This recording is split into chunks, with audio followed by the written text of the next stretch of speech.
আমাদের ভীষণভাবে দুঃখ ভারাক্রান্ত ও উদ্বেগ করে তুলেছে।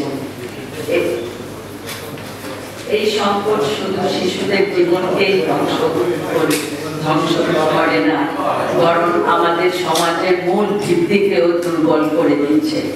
বাংলাদেশে শিশুদের বিরুদ্ধে বাড়তি থাকা এই সহিংসতা জাতিকে হতবাক করেছে এবং সারা দেশে প্রতিবাদের যে জন্ম নিয়েছে তার সঙ্গে আমরা একাত্মতা ঘোষণা করে আমরা প্রতিবাদ জানাচ্ছি।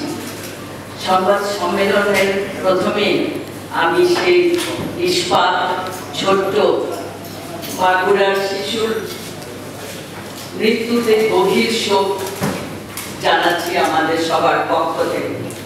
এই শিশুর এমন অবস্থা কেন হলো, কিভাবে হলো, সমাজ বা রাষ্ট্র দিতে পারবে না।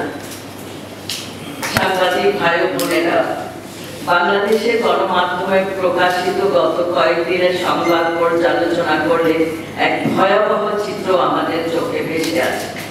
আমার সামনে একটা লম্বা লিস্ট আছে। 8ই মার্চ থেকে 12 মার্চ পর্যন্ত 24টা শিশু নির্যাতনের ঘটনা ঘটেছে। আপনাদের কাছে কাগজ আছে, এখানে আপনারা এই পুরো লিস্টটা আপনারা দেখতে পাবেন। প্রথমে আছে 7ই মার্চ মাগুরায় বোনের বাড়িতে এসে ধর্ষণের শিকার শিশু। বৃহস্পতিবার চিকিৎসাধীন অবস্থায় সে মৃত্যুবরণ করেছে। 7ই মার্চ চিপস কিনতে নিয়ে প্রতিবন্ধী তরুণীকে সংবদ্ধভাবে ধর্ষণ করা হয়েছে। আরো 7ই মার্চ মানিকগঞ্জ গ্রামে বাড়িতে চাচাতো বোনের বিয়ের অনুষ্ঠানে যায় 3 বছরের শিশু ধর্ষণের শিকার হয়েছে। এরকম অসংখ্য ঘটনা আমরা দেখছি। 8ই মার্চে 3টা এরকম ঘটনা ঘটেছে। 9 মার্চ গাজীপুরে 8 বছরের শিশুকে ধর্ষণ করে ভিডিও করা হয়েছে। এরকম 10ই মার্চ 1, 2, 3, 4, 5টি ঘটনা। 11ই মার্চ সিলেটের বিশ্বনাথ 6 বছরের শিশু ধর্ষণের ঘটনায় শিকার হয়েছে।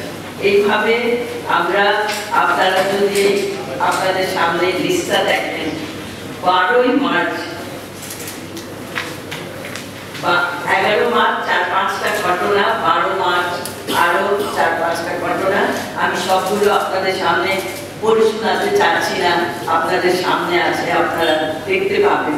এবং এই প্রতিবেদন আমরা লেখার পরে পরশুদিন লিখেছি, পরশুদিনই আরো 5টা এরকম ঘটনা ঘটেছে।